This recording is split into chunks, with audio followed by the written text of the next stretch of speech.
She came to his door at midnight, soaking wet, bleeding from a cut above her eye, and whispering one sentence that would change everything.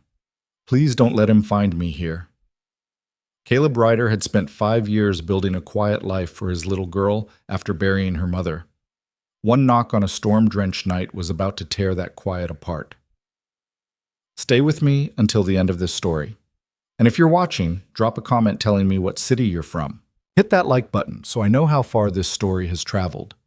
Let's begin. The rain came down sideways in Millhaven that night, the kind of rain that rattled windows loose in their frames and turned the gutters along Sycamore Street into small, angry rivers. Caleb Ryder stood at the kitchen sink, rinsing a plastic cup decorated with pink unicorns, and watched the water sheet down the glass. The porch light flickered once, steadied, then flickered again. He made a mental note to change the bulb on Saturday. He made a lot of mental notes lately. It was easier than thinking about the things that actually mattered. Behind him, the house was quiet, the way it was always quiet after 8:30. Emma had finally fallen asleep on the third reading of the book about the bear who couldn't find his hat, her small mouth open, her breath catching in that shallow little rhythm 6-year-olds have when they're exhausted but fighting it. He had stood in her doorway for a full minute, the way he did every night, just to make sure she was still breathing. He knew it was a stupid habit. He'd read somewhere that parents of a certain kind never stopped doing it. The kettle clicked off. He poured the water over the tea bag in the mug Emma had painted at day camp last summer. A lopsided green thing that said Dad in glittery letters, half of which had already flaked off into the dishwasher. He didn't really like tea. He drank it because his wife used to make it for him every night at this hour, and somewhere along the way the habit had become the thing itself. Sarah had been gone 4 years and 8 months. He could still tell you, on any given day, the exact number down to the week. He carried the mug to the small desk in the living room corner, sat down, and opened his laptop. The spreadsheet was still up from last night. The invoicing for Henderson's Auto, the shop on Route 9 where he did the books 2 evenings a week, on top of his day job at the lumberyard. 2 jobs. 1 kid. No time. He'd stopped pretending he was going to catch up on sleep a long time ago. The wind pushed against the house, and somewhere out back a garbage can tipped over and rolled across the driveway. Caleb sighed, rubbed the bridge of his nose, and was halfway out of the chair when he heard it. 3 knocks. Fast. Uneven. Too hard. He froze. People didn't knock on his door at 9:40 on a Tuesday. People didn't knock on his door, period. The mailman left packages on the porch. His brother texted before he came by. His neighbor Mrs. Halloran shouted over the fence if she needed something. The only people who knocked were the occasional Jehovah's Witnesses and that one kid selling magazine subscriptions for his school band, and none of them came out in weather like this. The knocks came again. 4 this time. Then a pause. Then a 5th. Softer. Almost like an apology.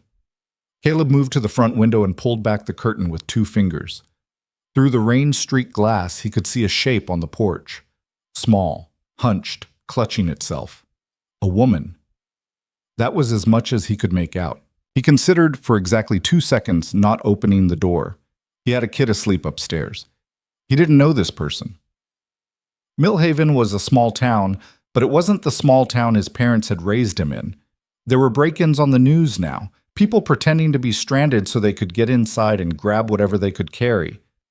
But then the shape on the porch turned, and the porch light caught her face for just a second, and something in Caleb's chest dropped like a stone in a well. She was young, maybe 25, 26, and she was terrified. He'd seen a lot of faces in his 32 years, and he knew the difference between cold and scared, between tired and scared, between drunk and scared. This was scared. Her eyes were too wide. Her jaw was clenched like she was trying to keep her teeth from chattering. But it wasn't just the cold doing that. He unlocked the door and opened it maybe 6 inches. "Yeah?" he said. Not unkind, just careful. "I'm sorry." Her voice was almost gone. Wind and rain and something else had shredded it. "I'm so sorry. I wouldn't knock. My phone's dead and She stopped, swallowed. Her hands were shaking. She wasn't wearing a coat. Her shirt was plastered to her skin. Her jeans were soaked through to the knee. She was holding one arm against her ribs like it hurt. Do you have a phone?" Caleb looked past her, into the yard, into the street. He didn't see a car. He didn't see anyone. "Where'd you come from?" he asked. "Down the road?" She glanced over her shoulder fast and then back at him. "I'm sorry, I'll go. I shouldn't have—" "Hey." He said it quietly, the way he said things to Emma when she was spiraling. "Hey, stop, okay? Just stop." She stopped. She looked at him, and her whole face crumpled for a half-second before she pulled it back together. And that was the thing. That was the thing that got him. The pulling it back together. The way she clenched her jaw and breathed in through her nose and made herself stand up straighter even though she was clearly about to collapse. He opened the door the rest of the way. "Come in. Just come in. You're going to freeze out there." "I can't. I don't want to. My daughter's asleep upstairs. I'm not going to hurt you. Come stand in the entryway at least while you figure out what you need, okay?" She hesitated. He watched her do the math behind her eyes. Yup. Stranger, man, house, door, risk. And then she looked over her shoulder again at the dark street, and whatever was out there was apparently worse than what was in here because she stepped inside. She came in maybe 2 feet and then stopped, like she didn't want to drip on his floor. Water was running off her hair in steady lines. There was a cut above her left eyebrow, not huge, but open, and a thin trail of pink red was running down her temple and into her jaw. "Jesus," Caleb said before he could stop himself. "You're bleeding." "I know." She touched it with 2 fingers and winced. "I slipped. I slipped on the curb." He didn't believe her. He didn't say so. He shut the door behind her and turned the deadbolt without thinking, and when he did, her eyes snapped to the lock and then to his face, and he saw the fear flash again. "I'm locking it because it's cold out and the wind keeps blowing it open," he said, slow. "I'll unlock it if you want me to. It's your call." She stared at him, then slowly she nodded. "No, it's fine. Okay." He took a half step back, giving her space. "Okay, my name's Caleb. Caleb Ryder.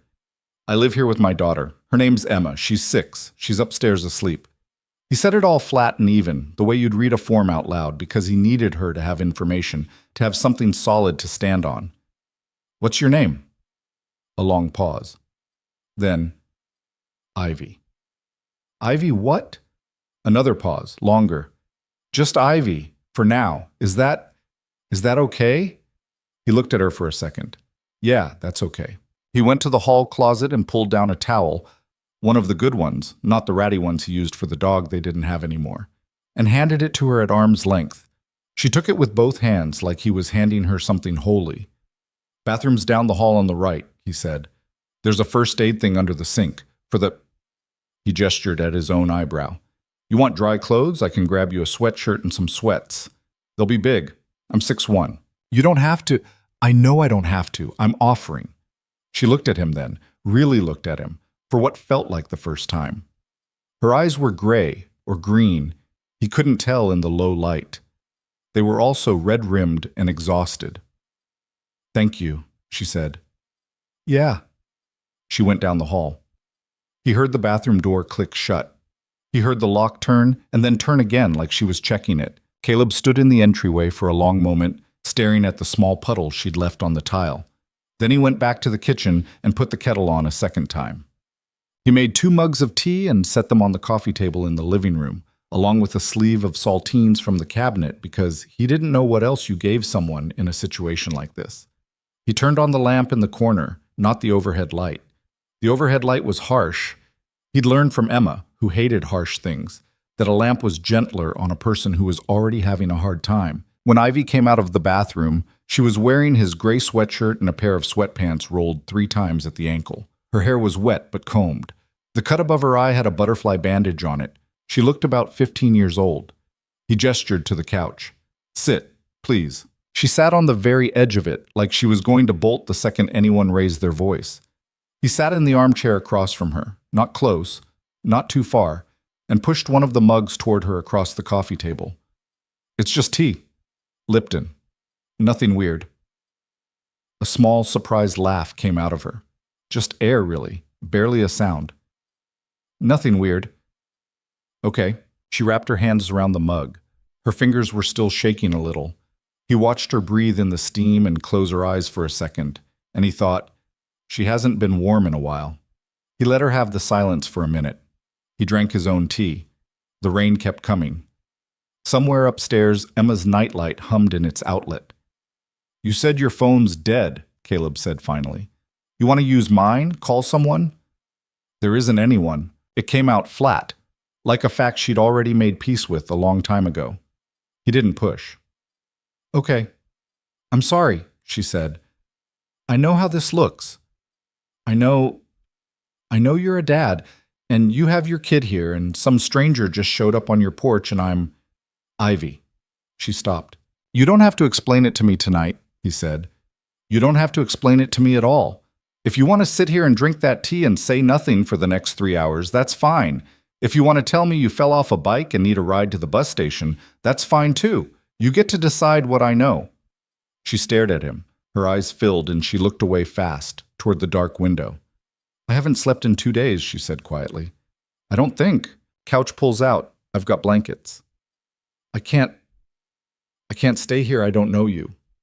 You don't have to stay, but it's midnight and it's raining, and wherever you were going, you can maybe go there tomorrow. A long silence. She took a sip of the tea, her eyes closed again. Why are you being nice to me? She asked. Not suspicious, just tired. Caleb thought about it. He could have said a lot of things. He could have told her about Sarah, about the night the hospital had called and he hadn't been able to find his shoes because his hands wouldn't work right, about how a kind nurse had sat with him in a plastic chair for 45 minutes while he tried to form words, how that nurse probably didn't remember him, but he would remember her until the day he died. He could have told her that he had a daughter upstairs, and he spent a lot of nights thinking about what he'd want the world to look like if she ever, God forbid, knocked on a stranger's door in a storm. He said none of it. Because you needed a door to open, he said, and mine was the one you came to. She didn't answer, but she took another sip of the tea, and her shoulders came down a full inch from where they'd been, and he figured that was enough. He set her up on the couch, pulled the bed out, fresh sheets from the linen closet, the quilt his mother had made when he'd gotten his first apartment, extra pillow, a glass of water on the side table. He showed her where the bathroom was again, even though she already knew, because sometimes people needed information a second time when they were scared. Door locks from the inside, he said, about the front door. Deadbolt 2. Chain. I'll be upstairs. Emma's room is the first one on the right if you need anything, and I'm not answering. She's a deep sleeper, so don't worry about waking her up if you have to come get me. I won't need anything. I'm telling you anyway. She nodded. She was sitting on the pull-out bed now, the quilt around her shoulders. She looked impossibly small in his sweatshirt. He turned to go upstairs, then stopped. Ivy. Yeah. Is someone looking for you? The question landed hard in the quiet room. She didn't answer right away. She pulled the quilt tighter. Yes, she said. Do they know this address? No, I don't think so. I don't know. I walked a long way. Okay. He kept his voice level. If someone comes to this door tonight, I don't open it, no matter what they say. You understand me? I don't open it. I call the police and I stand between them and this room. That's how this works tonight. Her eyes filled again. She looked down at her hands. Okay, she whispered. Get some sleep. He turned off the lamp on his way out. Upstairs, he checked on Emma. She was curled on her side, one arm flung over the stuffed rabbit she'd had since she was 2. The one with the ear that had been chewed to a nub. Her hair was in her face. He brushed it back without waking her. Hey, Bug, he said quietly. It's fine. Everything's fine. He didn't know if he was saying it to her or to himself. In his own room, he didn't turn on the light. He sat on the edge of the bed, still in his jeans, and listened to the house. He heard the rain. He heard the heater kick on. He heard, eventually, the soft sound of someone crying downstairs. Trying to cry quietly, not managing, stopping and starting. The sound of someone who had been holding it in for so long that now it didn't know how to come out in anything but broken pieces. He did not go downstairs. He understood somehow that going downstairs would be the wrong thing. Some crying needed to be done alone. In a room where no one was watching, in a house that had locked its doors against whatever was outside. He lay down on top of the covers, still in his clothes, and didn't sleep for a long time. He was up at 5:40, the way he always was. The rain had stopped. The sky outside the kitchen window was the color of wet concrete. He moved quietly, the way he'd learned to move after Sarah died, the way you moved when there was a kid in the house whose whole world depended on you being okay. The couch was empty. For a bad second, he thought she'd left. Then he saw the quilt folded, not just dropped, but actually folded, in a neat square on the armrest. The sheets stripped off the pullout and stacked on top. The mug from last night washed and sitting upside down on a dish towel in the kitchen. The glass of water empty and rinsed. And her, sitting at his kitchen table with her hands around a fresh mug of coffee, watching him. "I made coffee," she said. "I hope that's okay. I didn't know what you drink." "Coffee is good." His voice came out rougher than he meant. He cleared his throat. "Coffee is great." She watched him pour a cup. She'd put her own wet clothes, clean, he realized. She must have rinsed them out in the bathroom sink, over the back of one of the chairs to dry. The cut on her eyebrow looked better in daylight. Not good. Better. "I'll be gone before your daughter wakes up," she said. I didn't want to leave without... I wanted to say thank you, properly." "Where are you going?" She looked at her coffee. "I don't know yet." He sat down across from her. "Ivy." "Please don't," she said. "Please don't ask me to stay. I can't bring this into your house. You have a kid. You have a life here. I can see it. It's a good life. I'm not going to be the thing that wrecks it." He took a slow breath. "There's a diner on 5th, he said. Opens at 6. They do a pretty decent breakfast. I'll drive you." "You don't have to." "Ivy, I'm going to drive you because the bus station is on the other side of that diner, and I want to make sure you get there, and not because I don't trust you, but because whatever you're running from is bigger than a walk through a town that doesn't know you." She looked at him for a long time. Her eyes were steady now, in a way they hadn't been last night. There was still fear in them, but underneath the fear was something else, something he hadn't noticed before, a kind of banked fire, a thing that hadn't been put out, just covered. "Okay," she said. Tien. He heard Emma before he saw her, the creak of the third stair from the top, the one he kept meaning to fix. And then her small voice saying, "Daddy?" in that sleepy, confused way she had in the mornings before the world came into focus. Ivy went very still. Emma appeared in the doorway of the kitchen in her pajamas, the ones with the rocket ships, her hair in the shape of the pillow she'd slept on, the stuffed rabbit dangling from one hand. She saw Ivy. She stopped. "Hi," Emma said. "Hi," Ivy said. Her voice was careful.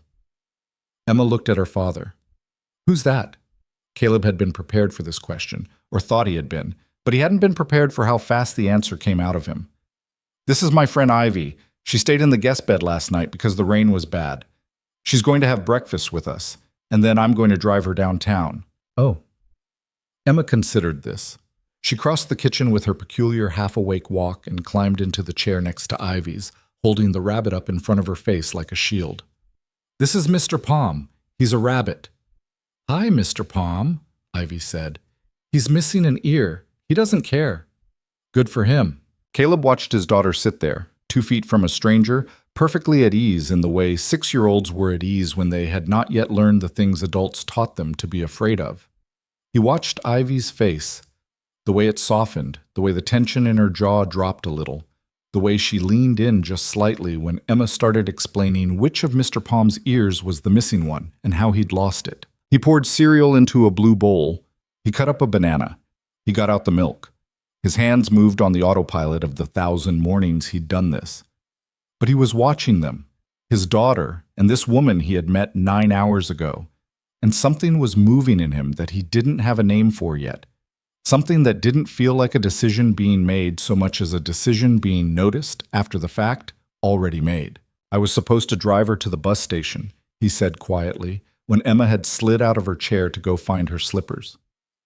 "I know," Ivy said. "It's going to be cold today. They said maybe snow by tonight. That's unusual for this time of year." "It is." She wasn't looking at him. "The guest bed isn't actually a guest bed. It's just the pullout. But it's comfortable, I think. I don't know, I haven't slept on it." "Caleb, I'm just saying, if you needed, I don't know, a couple of days to figure out where to go, it wouldn't wreck anything, the life you think I have." Ivy's eyes came up to his. They were gray. He could see now, in the kitchen light, gray like river stones. I have to tell you something, she said, before you offer me anything else. You don't know what you're inviting in. You don't know who's going to come looking. I'm not being dramatic. I'm being honest. Okay. He has money, she said. He has lawyers. He has people who do things for him and don't ask questions. If he finds out I'm here, it won't be a normal kind of problem. It'll be the kind of problem that eats people's lives. Caleb set the milk down. What's his name? I don't want to say it in this house. He nodded, slowly. Okay, he said. Okay, then we don't say it. Not yet. But you stay. For a couple of days. We figure it out. You sleep, you eat, you stop running for a minute. And then we decide what to do next. Because I'm not sending you back out there alone with a dead phone and a face somebody hit. She flinched at that last part. Somebody hit. And he knew in that flinch that he'd been right about the curb. I'm scared, she said very quietly. I know. I'm scared of bringing this to your door. Your daughter... My daughter, Caleb said, just invited you to breakfast and she doesn't do that with many people. I'm going to trust her on this one. She's a better judge of character than I am. A small sound came out of Ivy. Half a laugh, half something else. Emma came back into the kitchen in the wrong slippers, one hers, one his, flopping on her small foot, and announced that Mr. Palm wanted pancakes and not cereal, and that this was a hill Mr. Palm was prepared to die on. Mr. Palm doesn't get a vote, Caleb said. Mr. Palm is a rabbit. Mr. Palm is a wise rabbit. Mr. Palm is a pushy rabbit. Ivy, very quietly, said, I could make pancakes, if you want. If there's... I don't want to... There's mix in the pantry, Caleb said, top shelf, behind the oatmeal. She stood up. She was still wearing his sweatshirt. It hung down past her hips.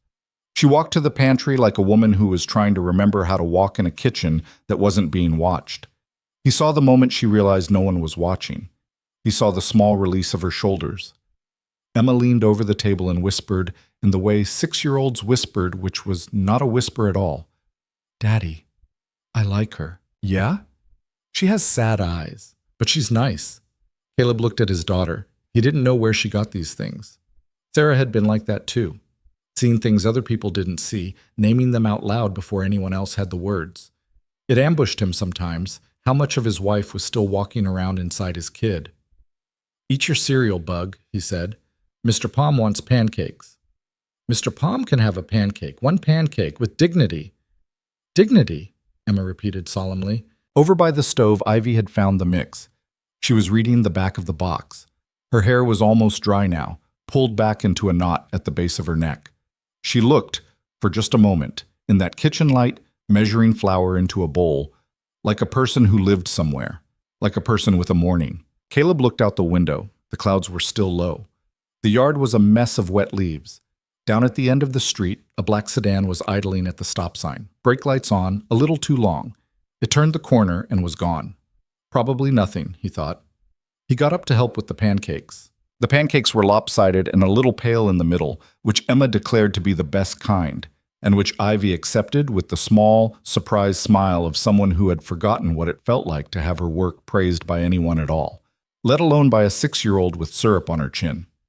Caleb ate 3 of them standing up at the counter because he was already running late for the lumberyard, and because sitting down in his own kitchen across from Ivy felt, somehow, like a bigger step than he was ready to take at 7:15 in the morning. He dropped Emma at school on his way in. She waved at Ivy from the passenger side of his truck, her breath fogging the window, and Ivy waved back from the porch in his oversized sweatshirt with her arms wrapped around herself against the cold. The image stayed with Caleb all morning. He thought about it while he was counting 2x4s in the yard.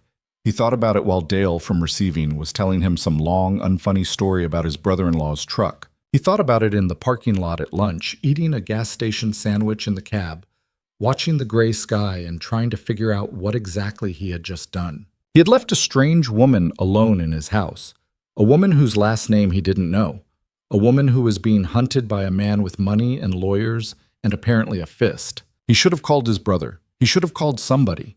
Instead, he found himself at 12:40 sending a text to a number he had written down on the back of an envelope that morning, a burner phone Ivy had bought for cash at a gas station 3 days ago, the only phone she had left. that said simply, "You okay?" She wrote back almost immediately, "Yes. House is very quiet." He stared at the message for a long time. Then he typed, "There's leftover chili in the fridge. Microwave, not the stove." Stove's temperamental. Okay. He almost put the phone down, then didn't. Ivy. Yes. You don't have to do anything. You don't have to clean. You don't have to earn it. Just rest. There was a long pause. The bubble with the 3 dots appeared and disappeared twice. Finally, "I don't know how to do that." "Try," he wrote back, and put his phone down before he could write anything else. He got home at 5:40 with Emma in tow. A grocery bag of chicken thighs and rice, and the bag of those little shredded carrots Emma would eat if they were raw, but absolutely would not touch if they were cooked. The house smelled like something that wasn't chili. It smelled, he realized as he set the bag on the counter, like bread. "You made bread?" he said. Ivy was at the kitchen table, a book open in front of her. One of his, from the shelf in the living room, a beat-up paperback about the Civil War that he'd been meaning to finish for 3 years. "I made bread," she said. Her face did a complicated thing. "I hope that's okay. I found flour in the pantry and yeast, and I needed something to do with my hands. It smells incredible. It's nothing special. It's just a white loaf. My grandmother taught me." Emma came thundering in from the living room where she had stopped to greet Mr. Palm, who apparently had missed her. "You made bread?" "I did." "Can I have some?" "After dinner," Caleb said. "Can I have some before dinner?" "After dinner." "Can I have half a piece before dinner?" He looked at Ivy. She was trying very hard not to laugh. Her mouth kept wanting to turn up at the corners, and every time it did, she pulled it back down. It was the first time he had seen her close to a real smile. "Half a piece," he said, "because we have a guest, and it's her bread, and she gets to decide." Ivy cut a piece and then cut that piece in half. Emma took it with the reverence of a child receiving a birthday present and walked very slowly, very carefully, to the couch, where she proceeded to eat it in tiny mouse-sized bites while studying it for defects. "She's a lot," Caleb said quietly. "She's wonderful." "Yeah, well, she has her moments." He started pulling things out of the grocery bag. Ivy got up and came over to the counter without being asked and began putting things away in the places she had apparently figured out during the day. The carrots went in the crisper drawer, the milk in the door, the canned tomatoes in the pantry, second shelf. She moved around his kitchen like a person testing how much space she was allowed to take up, touching things lightly, putting them back down gently, never with her back to the door. He noticed that last part, never with her back to the door. "Pass me the garlic," he said. She passed him the garlic. Their fingers brushed. She pulled her hand back fast, and then, seeing that he hadn't reacted, let out a breath and tried to laugh at herself. "Sorry," she said. You're fine. I'm jumpy." "Yeah, I noticed. It's fine." He started chopping onions. She watched him for a second, then picked up the other knife on the block and started on the carrots without asking. He let her. There was something about the way she worked, fast, clean, her hand flat against the back of the blade the way you were supposed to do it, that told him she had cooked, seriously cooked, somewhere in her life. He didn't ask where. After a minute, she said, "Can I ask you something?" "Yeah." "Why aren't you asking me anything?" He kept chopping. "Because you'll tell me when you're ready, or you won't. Either way." "That's not normal." "Probably not. Most people ask. Most people have a story they're trying to collect. I don't." He scraped the onions into the pan. They hit the oil and hissed. "Also, my wife died almost 5 years ago.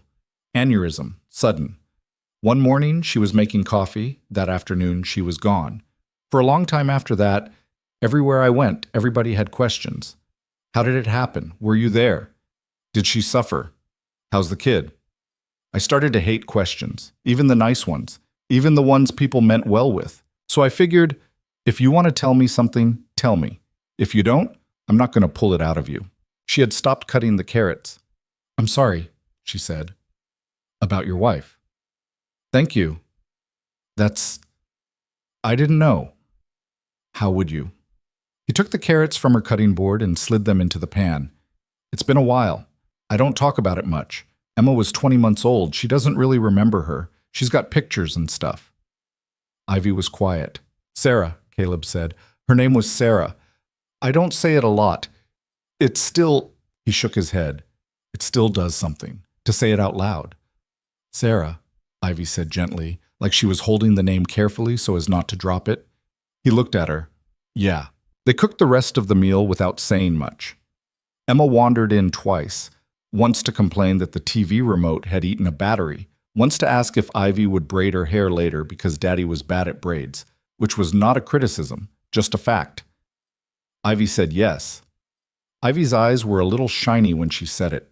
Caleb pretended not to notice. Dinner was rice and chicken and the carrots and warm bread with butter that Emma would not stop raving about, as though she had not, in her short life, been eating butter basically every day. Ivy ate more than Caleb had expected, though not much. A small plate, slowly, like someone who had forgotten how to be hungry and was having to remember. She drank 2 glasses of water. She told Emma, when Emma asked, that she did not have a cat but had once, when she was a little girl, had a cat named Benjamin who had been black with 1 white foot. What happened to him? Emma asked, because Emma asked that kind of thing. He got old, Ivy said, and then he went to sleep. Oh. Emma thought about this. My mom got old and went to sleep too. The silence at the table was immediate and complete. Ivy went very still. Caleb set his fork down. Bug, he started. It's okay, Daddy. I know she didn't get old. I just mean she went to sleep like Ivy's cat. That's what you said. That's what it was like. Yeah, Caleb said. His voice had gone thick without his permission. Yeah, that's what it was like. Ivy reached, very slowly, and put her hand on top of Emma's on the table. Emma looked at the hand, then up at Ivy, and didn't pull hers away. I'm sorry about your mom, Ivy said. It's okay. I have Daddy, and Mr. Palm, and now I have you. That's almost as much. Caleb got up and went to the sink. He turned the water on. He did not turn around for a minute. He pretended to be rinsing a plate. He was not rinsing a plate. When he came back to the table, his eyes were dry, mostly, and Emma was explaining to Ivy the entire hierarchy of stuffed animals in her room, of which there were apparently 11, with Mr. Palm at the top and a stuffed crab named Gerald at the bottom, because Gerald had a bad attitude. Ivy did the dishes. Caleb tried to stop her. She said, Please, let me do one thing. And there was something in her voice that made him step back and let her have it. She washed every dish by hand, even though there was a dishwasher 3 feet away. She dried them.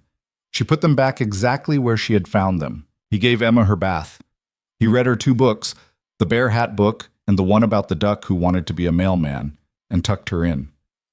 He stood in her doorway a little longer than usual. When he came back downstairs, Ivy was sitting on the couch with the lamp on, her hands in her lap, looking at the dark window.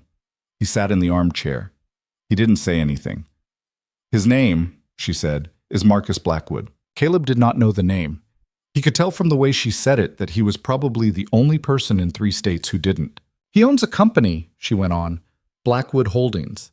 They do real estate mostly, commercial. He's got offices in Chicago, Dallas, down in Miami. He's been in some magazines. She laughed, but not like anything was funny. There's a picture of him online at a charity thing, holding a checkup. He's got this gray suit on. He looks like a man you'd trust with your mortgage. That's what he looks like to the world. Okay. I met him 3 years ago. I was 23.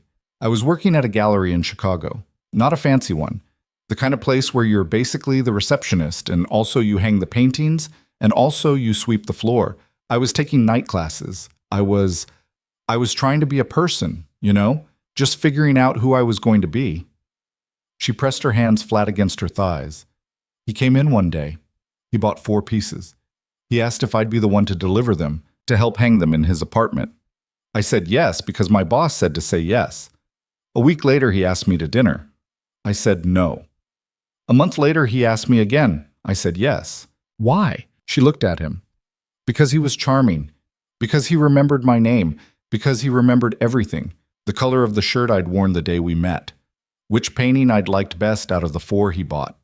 He sent flowers to my apartment, and the note wasn't his handwriting, but it was in his voice, And he said things like, I know it's early, but I want you to know you're already rare to me. I was 23. I had a dad who didn't call me back. I had a mom who'd been dead since I was 11. I had a crappy apartment and a loud boss, and no one had ever paid attention to me like that. Nobody. Caleb nodded, slow. That's how it starts, she said. That's always how it starts. They pay attention. She was quiet for a moment. It was 3 months before he hit me the first time. Caleb kept his face still. He had promised himself upstairs in Emma's doorway that whatever she said tonight, he would keep his face still. It was a Sunday. We'd been at a thing, a fundraiser, I think, a gallery thing. I had talked to a man, some artist, maybe 60 years old, about his work. That was the crime. That was what I had done. We got home and he didn't say anything in the elevator, and I knew. I already knew. By then I already knew the elevator was bad. He waited until we were inside and he took my face in his hand like this. She put her own hand up to her own cheek, fingertips spread, thumb under her jaw, a grip. And he said very quietly, You humiliated me tonight. And then he hit me. With the back of the same hand. Not hard enough to break anything, just hard enough that I saw, you see those stars people talk about. Cartoons. I always thought that was made up. It's not made up. Bada. Ivy. And then he cried, she said. That was the worst part. He cried for an hour. He was on his knees on the rug. He held my ankles. He said he didn't know what had come over him. He said he loved me more than he had loved anyone. He said he would never, ever do it again. And God help me, I believed him. I wanted to believe him.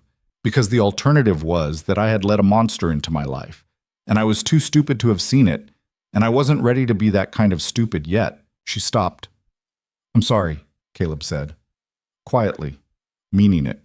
He did it again 8 weeks later, and then again, and then it was just a thing that happened, like the weather. I moved in with him. I stopped working at the gallery because he didn't like me being around the other men there. I stopped taking the classes because he said it was a waste of money, his money, because by then everything was his money. I had a phone he paid for, a car he paid for, clothes he bought, friends. He didn't like my friends, so the friends went away. It's not that it happens all at once. That's the thing people don't understand. It's like a room that keeps getting smaller. Every week the walls come in an inch. You don't notice. And then one day you wake up and you can't turn around. She looked at her hands. I tried to leave 8 months ago. He found me in 2 days. He had somebody find my phone. He had somebody find my sister in Ohio, who I hadn't talked to in 2 years, and he sent her a basket of fruit with a card. Just a fruit basket. From Marcus. My sister called me crying and asked what I had gotten myself into. That was the message. He wanted me to know that there was nowhere I could go, that he couldn't touch somebody who mattered to me. Jesus, Caleb said before he could stop himself. So I went back, and I stayed for another 8 months. I got better at not making him angry. I got good at reading a room, at reading him. I got so good at it I forgot I was doing it. It was how I lived. She took a breath. 3 days ago, he broke my phone across my face because somebody had texted me and he didn't know who, even though it was just the dry cleaner telling me my order was ready. He locked me in the bedroom for the night. He went out. I waited. I waited 2 hours to make sure he wasn't coming back.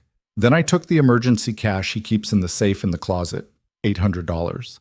And I took a bag with some clothes. And I climbed out the bathroom window onto the balcony and down the fire escape, in my nightgown, with bare feet. I took a bus to Indianapolis, then another bus, then another. I wasn't going anywhere. I was just going. I got off in a town called Brickton, about 40 miles from here, because there was a man on the bus who kept looking at me and I got scared. I walked.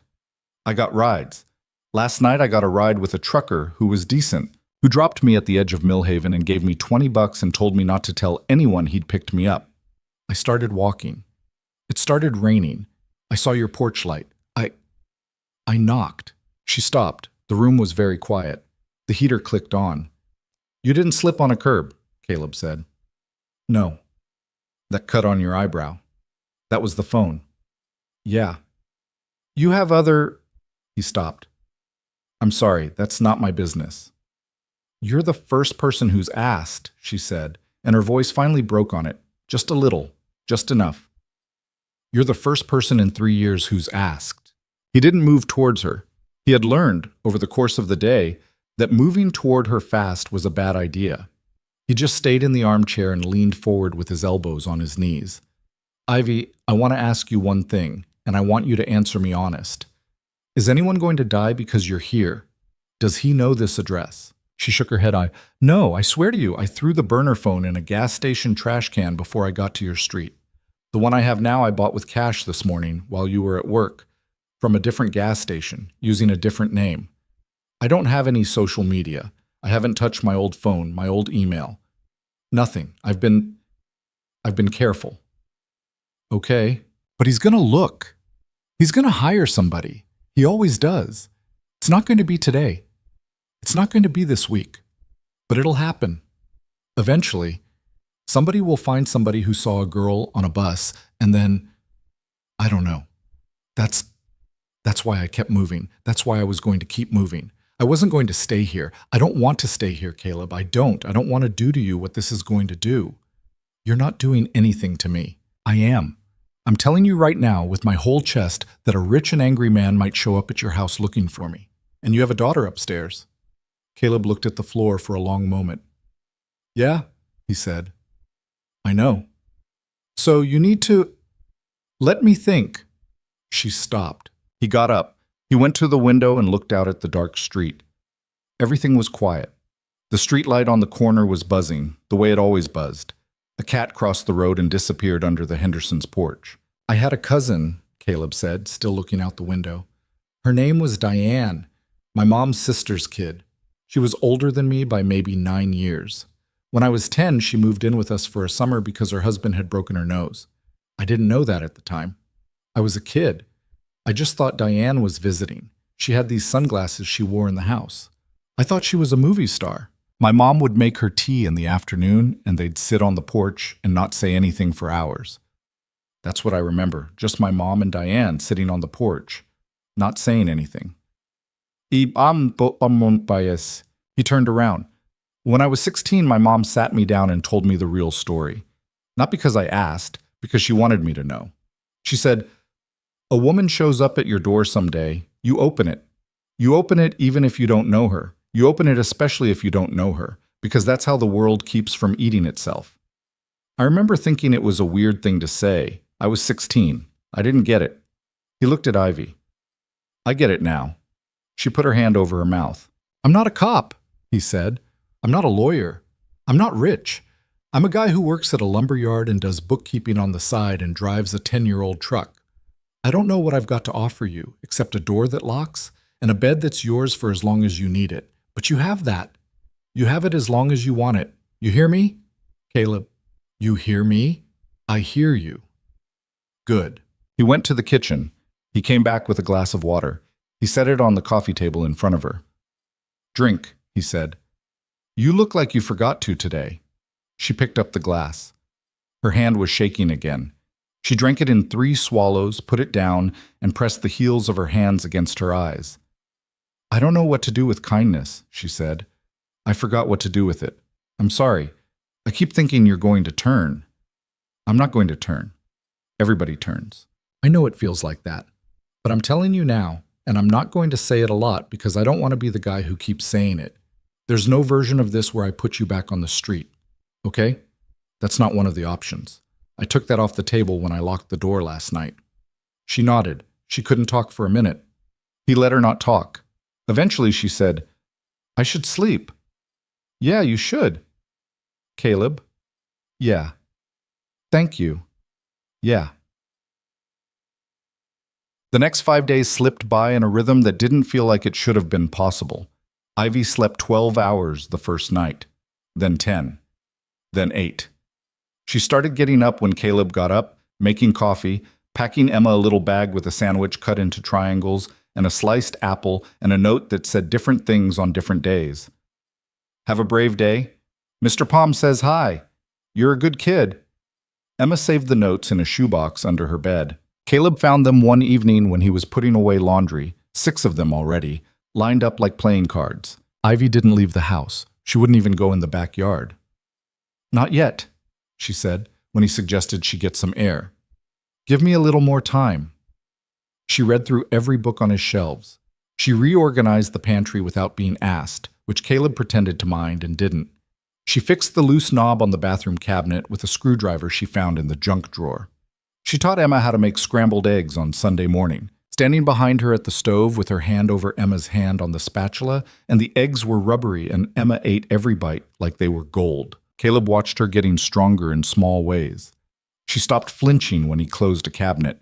She started laughing at things Emma said, real laughs, short and startled, like they were being jolted out of her.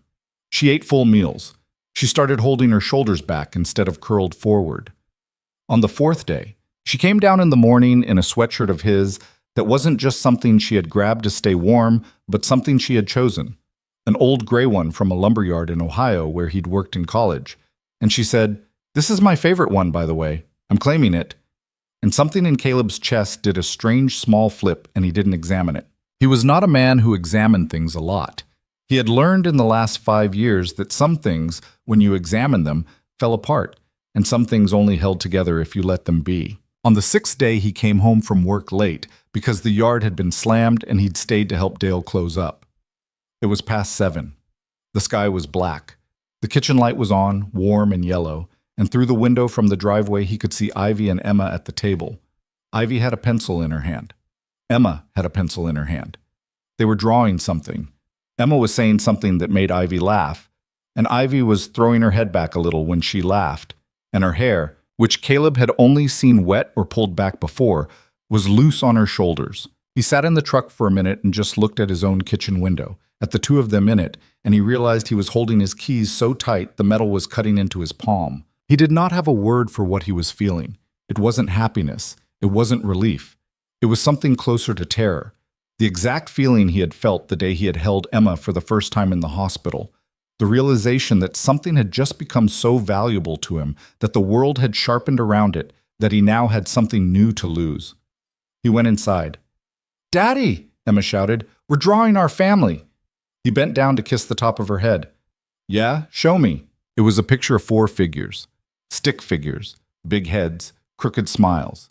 Emma in the middle, Caleb on one side, Ivy on the other, and on the far left a figure with long hair and a halo of yellow crayon. "That's Mommy," Emma said. "She's watching. She likes Ivy." Ivy was looking down at the picture. Her pencil was very still on the paper. Caleb's throat closed up for a second. He cleared it. "That's a really good picture, Bug." "Ivy did most of it." "I helped with the sun," Ivy said quietly.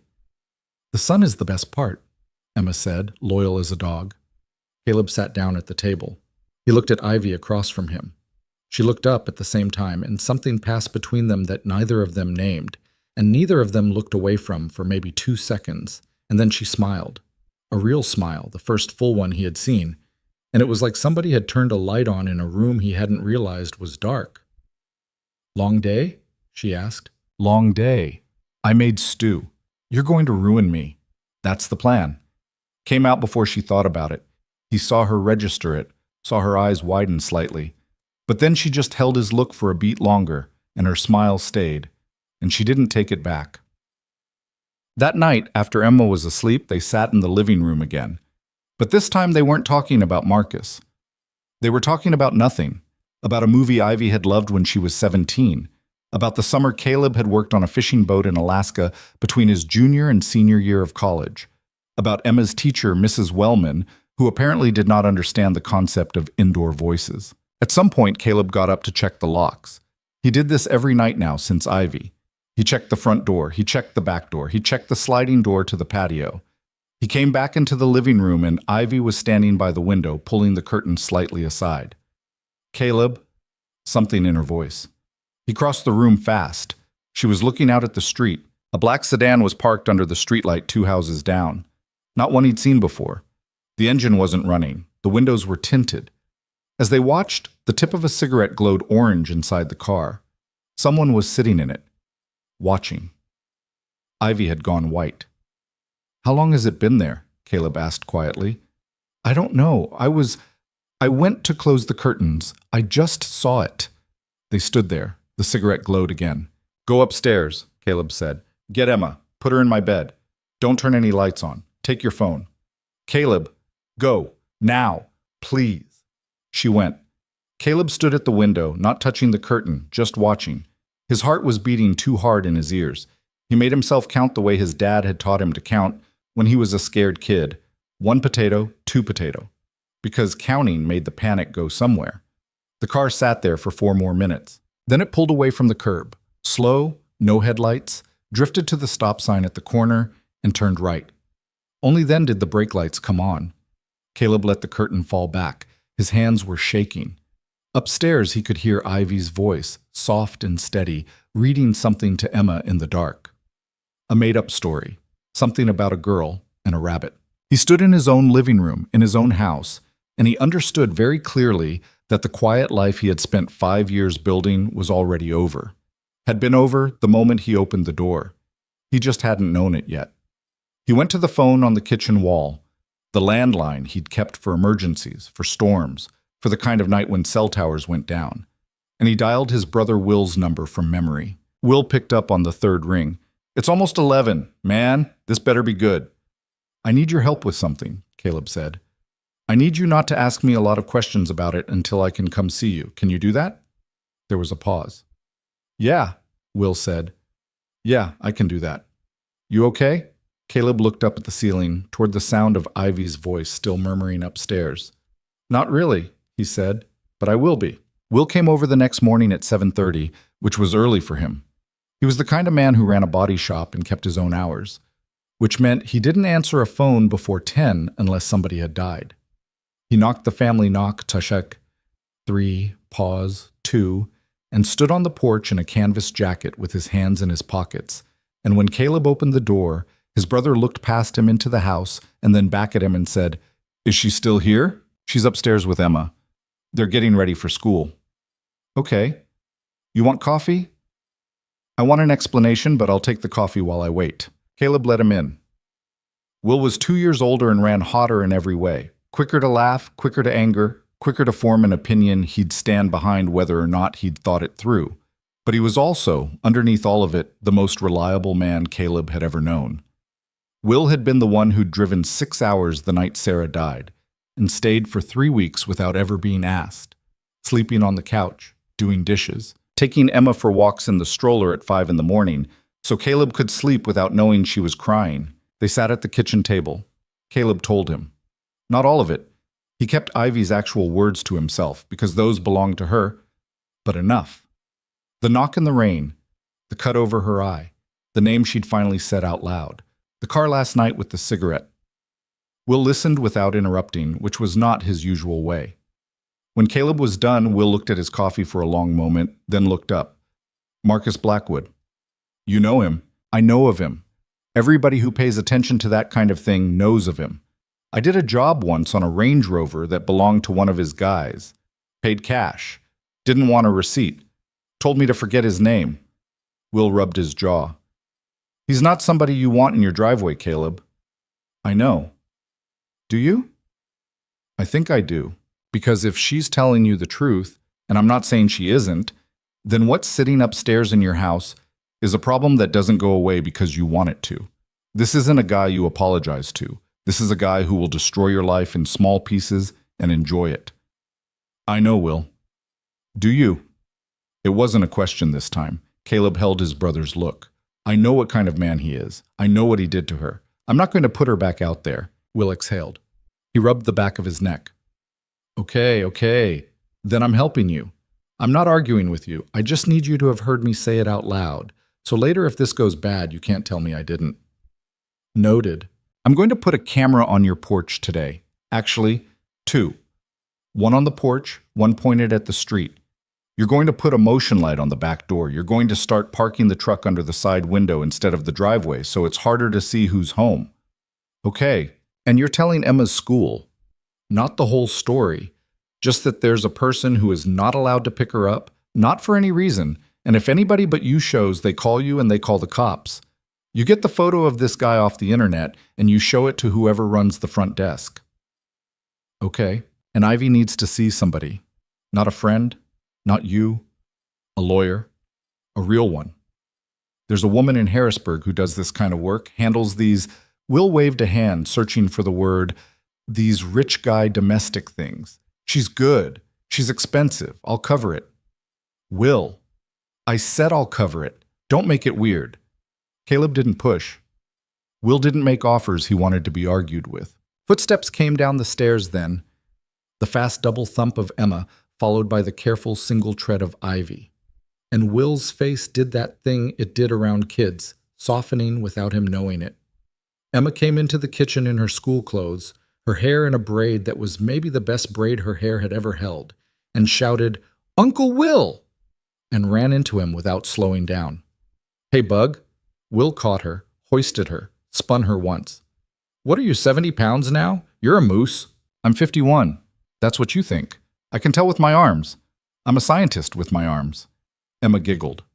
Then over Will's shoulder she saw Ivy standing in the doorway and said, with the easy pride of a 6-year-old, "Uncle Will, this is Ivy. She lives here now." Caleb's coffee went down the wrong pipe. Ivy said, "Emma." "Well, you do. You sleep here and eat here, and that's what it means." "Hi," Ivy said to Will, flustered. "Hi, I'm Ivy. I'm sorry. I'm not—" "Nice to meet you, Ivy." Will set Emma down and stuck his hand out like a regular person, like there was nothing weird happening, and Ivy took it. "Heard a lot about you in the last 12 hours. My brother's a terrible gossip." Thank you. I'm sorry. I'm intruding.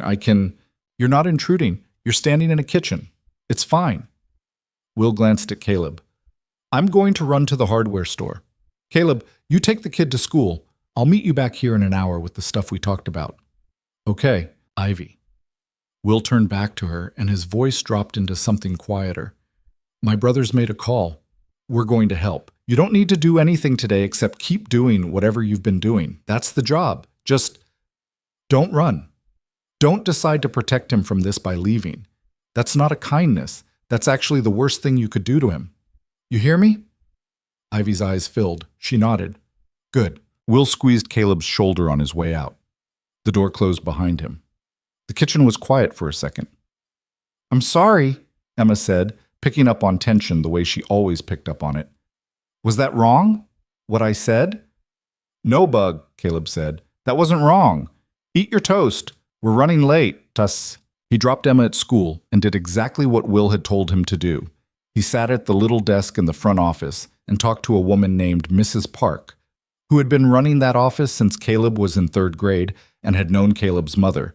And he told her, keeping his voice level, that there was a man, a dangerous man, who under no circumstances was to be allowed onto the school grounds or to pick up his daughter. He showed her the photograph he had pulled off the internet that morning. Marcus Blackwood in a gray suit, holding up a charity check, smiling the kind of smile that looked like it had been practiced in a mirror.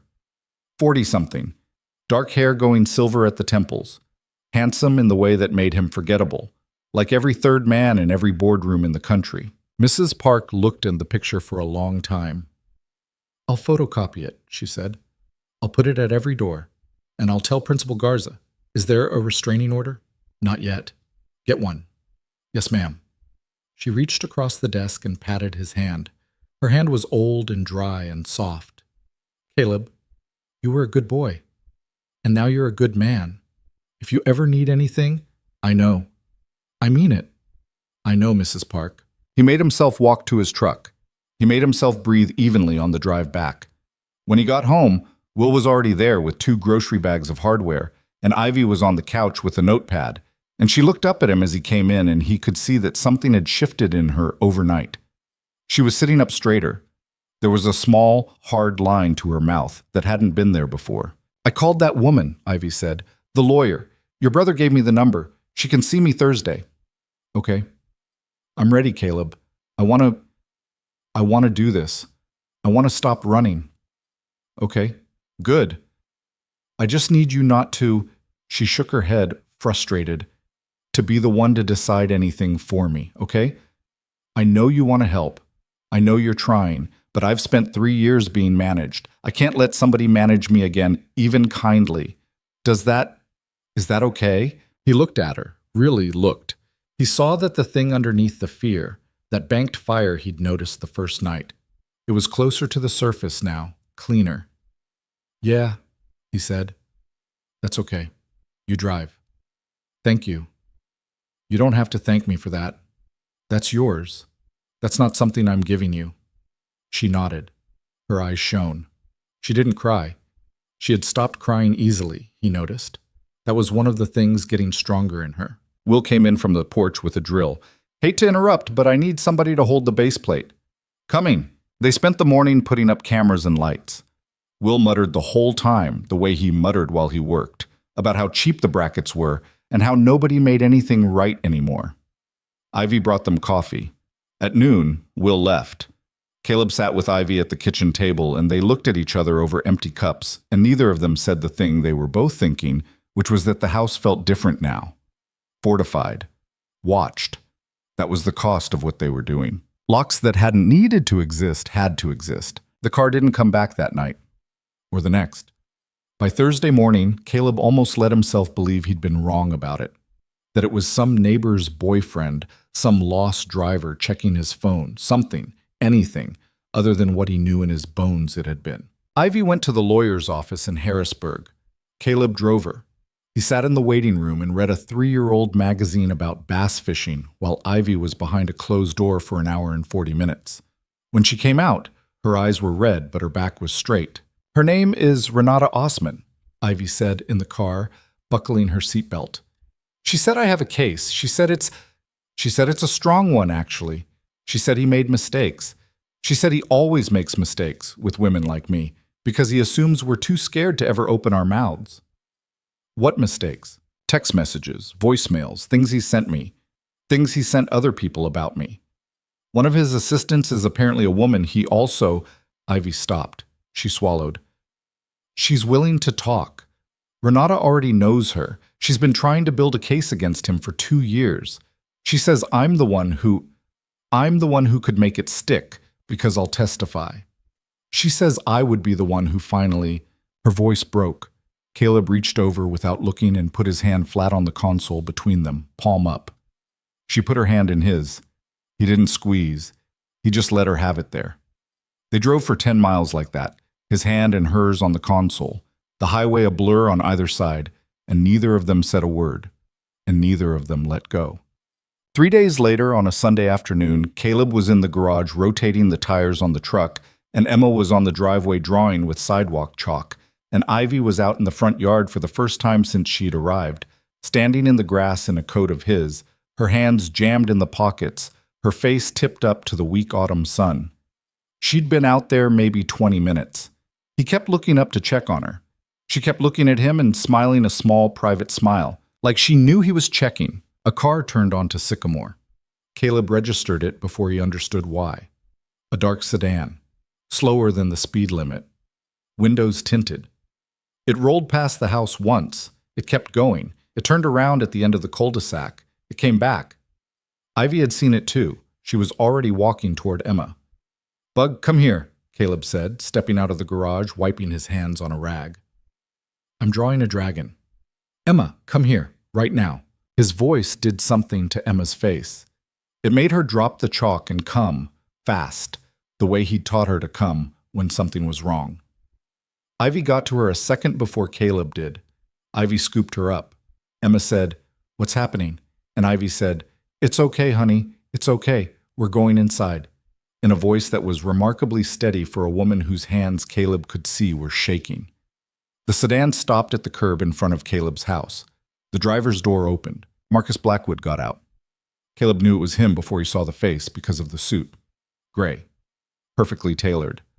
On a Sunday afternoon, on a residential street in Millhaven, on a day where every other man on the block was in sweatpants or flannel, the suit was the tell. The suit said, "I am not of this place. I do not belong to your rules." He was taller than Caleb had expected, thinner.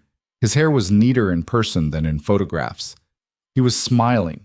He was smiling like he had stopped by to drop off a casserole. "You must be Mr. Ryder," Marcus Blackwood said. Caleb did not answer. He had stepped without thinking between Blackwood and the porch, between Blackwood and Ivy, and Emma, who were almost at the door. I was hoping I could have a word, Blackwood said. Just a few minutes of your time, man to man. You need to leave. I understand your position. I do. I'd feel the same. But I've come a long way, and I think if you heard me out, you'd see. I said you need to leave. Blackwood took a step forward. Just one. Testing. There's been a misunderstanding, he said, his voice pitched lower now between them. Ivy is not well.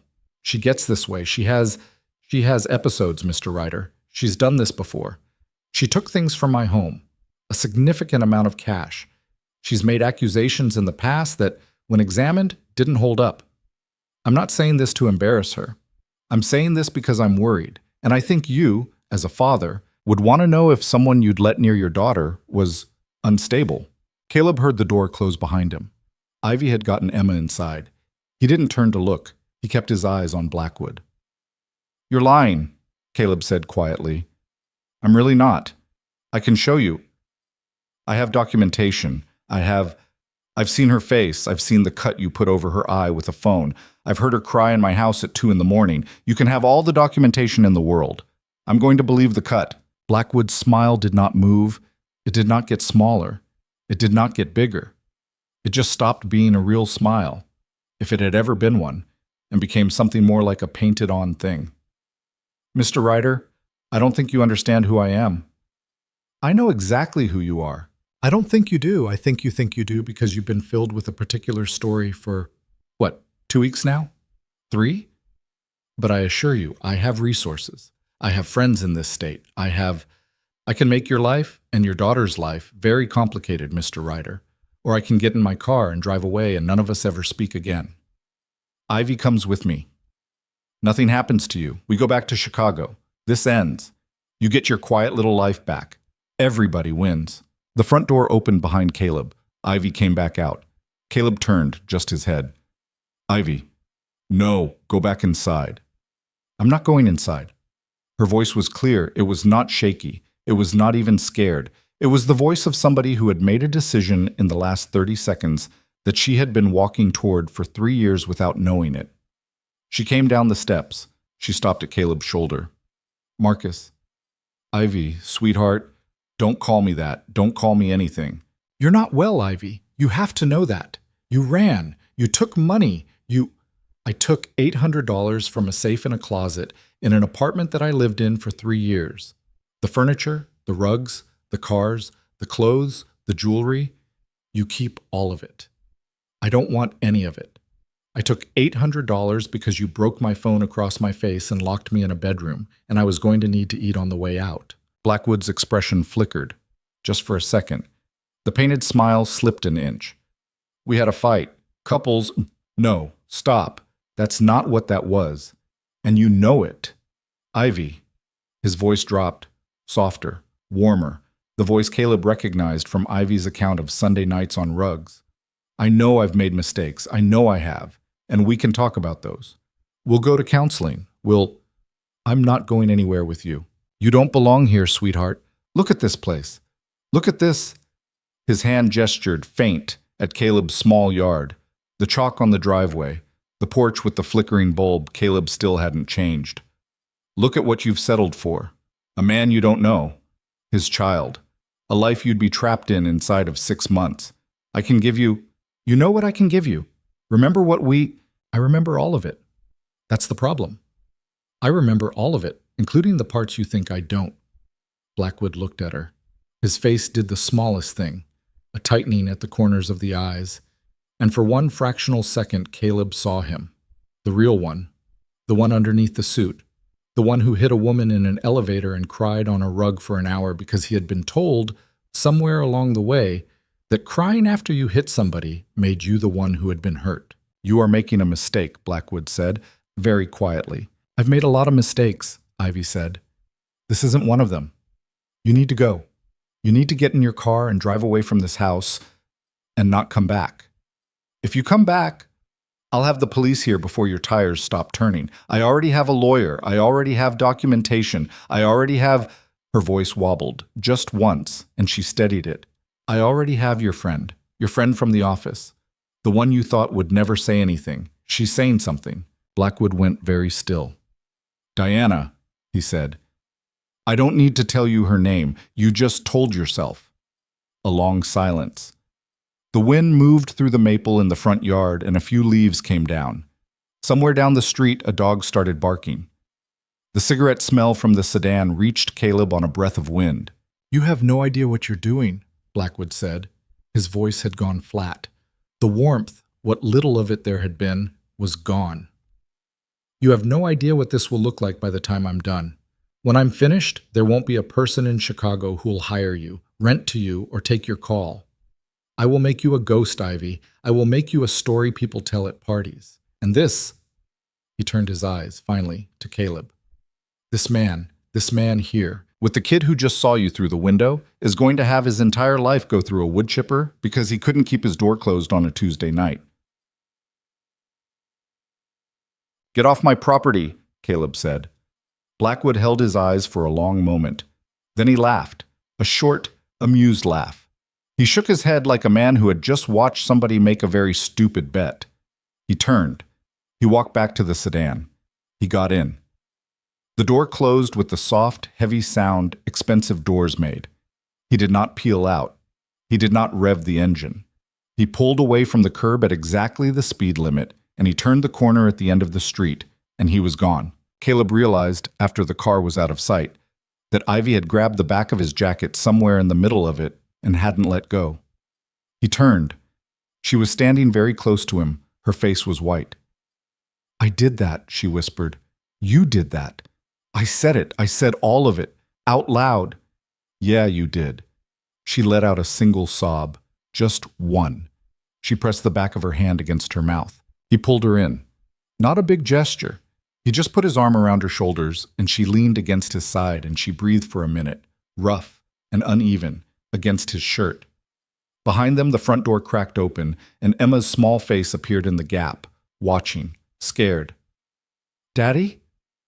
"We're okay, Bug. We're coming inside." "The man left?" "The man left." "Is he coming back?" Caleb looked down the street. Empty. Quiet. A neighbor was raking leaves 4 houses down. "I don't know, Bug." "Ivy." "I'm okay, honey," Ivy said, lifting her head. "I'm okay. I was scared for a minute, but I'm okay now. Come here." Emma came out barefoot onto the cold porch and wrapped her arms around Ivy's legs, and Ivy's hand went to the top of her head the way hands did when they were doing something without being told. Caleb stood behind them both and looked at his quiet street and thought, this is just the beginning of it. He was right. It started 2 days later, on Tuesday, with a story on a local news website. Not the real paper, not the Millhaven Gazette, but one of those content farms that scraped court records and spit out articles with a lot of words in bold. Ivy Lane, formerly of Chicago, accused of grand theft from prominent businessmen. Suspected mental health episodes. Authorities seeking to locate. There was a photograph of her, clearly pulled from a private source. Ivy at a restaurant, smiling, holding up a glass of wine. She looked beautiful in it. She looked happy. The caption read, "Lane before her alleged breakdown." Ivy read it at the kitchen table with Caleb looking over her shoulder. She didn't cry. She didn't even look surprised. She just sat there. "He's starting," she said. "Yeah. This is how he starts." The next day there was a second article on a slightly more legitimate site, more carefully worded, no photographs, that quoted an unnamed source close to Blackwood saying that he was heartbroken and fearful for Ivy's safety, and that all he wants is for her to come home and get the help she needs. It ran on a Wednesday. By Thursday, it had been picked up and reposted across a dozen other sites, each one shaving off a little more context, each one getting closer to the version Blackwood wanted. Unstable woman, long-suffering partner, sad and dignified man in a gray suit. Renata Osman called. She told Ivy not to respond. Not publicly, not privately, not to anybody. Let him build the story. His story will get dumber. Ours will get stronger. Hold. Ivy held. She stopped reading. She made Caleb stop reading. She said, "I'm not letting him into this house twice a day on my phone." But the stories kept coming, and people started seeing them. Wednesday night, Caleb went to Henderson's auto to do the books, and Hank Henderson, who had been his neighbor growing up, who had cried openly at Sarah's funeral, looked up from the counter when Caleb walked in and said, "Caleb, can I talk to you a minute?" "Yeah." Hank waited until his last customer was gone. Then he said very quietly, "I'm going to be honest with you. I had a guy in here today asking about you, about the woman living at your place. He was polite, but he wasn't from around here. He had pictures. He had, I don't know what to call it, a story. He said she was dangerous. He said you had a kid in there. He wanted to know if I'd be willing to do." Hank shook his head. "I told him to get out. I told him I'd known you since you were 6 years old, and if I heard he was asking anybody else in this town, I'd come find him personally. I wanted you to know. Thank you, Hank. I'm on your side here, Caleb. I don't know what's going on, but I'm on your side. You need anything, you ask." Caleb drove home that night and did not tell Ivy. He told Will instead. Will said, "It's going to get worse," and Caleb said, "I know." And they sat on the porch for a while in silence, with the motion lights coming on every time the wind moved a branch. By the end of the week, the stories had become something meaner. An anonymous account on a gossip site posted photographs. Where had they been taken? How had they been taken? Of Ivy walking out of the grocery store in Harrisburg after her second meeting with Renata, head down, hand over her face. The caption said, "Caught. Ivy Lane in hiding." Someone else dug up her sister in Ohio. Her sister called, crying, asking what to do. Ivy told her, "Don't say anything. Don't talk to him. Don't talk to reporters. I'm so sorry." Someone slashed the tires on Caleb's truck Friday night in the lumberyard parking lot. All 4 of them. He had to call Will to come get him. Will looked at the tires and didn't say anything, and then, when they were in Will's truck driving home, he said quietly, "He's letting you know he knows where you work now." "Yeah." "Have you thought about sending Emma to Mom's for a while? Every hour. But if I do that, he wins. That's the whole thing. If I start shuffling my kid around to hide her, then I've agreed he's bigger than I am. Then I'm teaching Emma that this is the world. I'm not going to do that." Will didn't argue. He just drove. The worst came on Saturday morning. Caleb opened the front door to get the paper and found, sitting in the center of the welcome mat, a manila envelope with his name on it. No stamp, no address. Somebody had walked up to his porch in the night and left it there. Inside was a stack of photographs. They were of Emma. Emma at school. Emma getting off the bus. Emma in the grocery store with him 3 weekends ago. Emma at the park. Close-up shots. Good camera, telephoto. They had been taken over at least 2 weeks. At the bottom of the stack was a small white note card with a single line of neat typed text. "Such a beautiful kid. It would be a shame if anyone cared too much." Caleb's hand shook so badly he had to set the envelope on the kitchen counter and walk away from it. He walked to the sink. He gripped the edge of the counter. He put his forehead against the cabinet above the sink, and he breathed. 1, 2, 3, 4, 5. Upstairs, he could hear Emma laughing at something. Ivy was reading to her from a book about a mouse. He walked out the back door into the cold morning and stood on the patio and called Will. Will said, "I'm coming. Don't move. Don't do anything. I'm coming." Will came. Renata came. The photographs went into an evidence bag. The note card went into an evidence bag. Renata made 3 phone calls while standing in Caleb's kitchen, her voice going lower and harder with each one. And when she hung up the 3rd time, she said, "Okay, we're moving. I'm filing for the emergency order on Monday. We're petitioning for a full restraining order. We're filing the criminal complaint. We're bringing in Diana, the assistant, the one you mentioned, and we are going into that courtroom and we are taking him down. This man just made the biggest mistake of his life. He threatened a child in writing. In writing, he finally did something even his money can't fix." Ivy was sitting at the kitchen table. Her face had gone past white into something gray. She was staring at the wall. "I didn't want him to go near your daughter," she said, "not to anybody specifically. I didn't want Ivy." Renata's voice was sharp. "Look at me. Look at me. This is not your fault. This is his choice. He crossed a line that means he's done. You understand? He thought he was scaring you into coming back. What he actually did was hand us a weapon. We are going to put him in a room he cannot walk out of, okay?" Ivy nodded. She did not look like she heard it. Emma came downstairs then, in her pajamas, the mouse book under her arm. She looked at the faces around her kitchen. She was 6, but she was not stupid. "Why is everybody sad?" she asked. Caleb went to her and picked her up. She was almost too big to pick up anymore, but he did it anyway, and she let him. He held her against his shoulder. She put her cheek on his shirt. "Bug," he said, "we're not sad. We're getting ready." "For what?" "For a big, boring grown-up thing that I have to do. In a place with a lot of chairs." "Okay." She accepted this the way she accepted everything. "Can I have waffles?" "Yeah, Bug, you can have waffles." Over her shoulder, across the kitchen, his eyes met Ivy's. Ivy was still sitting. She had her hands flat on the table. She was looking at him, and he saw in her face the thing he had been waiting to see. The thing under the fire, under the fear, under everything. The thing that had been buried so deep in her that it had taken 3 weeks in his house to surface. She wasn't going to run. Not anymore. Not from Blackwood, not from a courtroom, not from anything. She was going to stand there and say it, and she was going to mean every word. And Caleb, holding his daughter with one arm and steadying himself with the other, understood that he was going to be standing behind her when she did. The weekend bled into Monday the way bad weekends did, slow and heavy, with nobody sleeping quite right.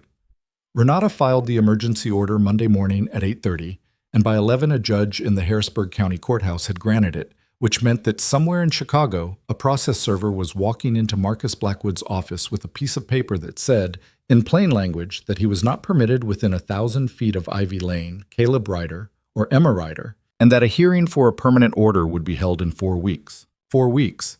That was the distance now. That was the runway. The criminal complaint took longer.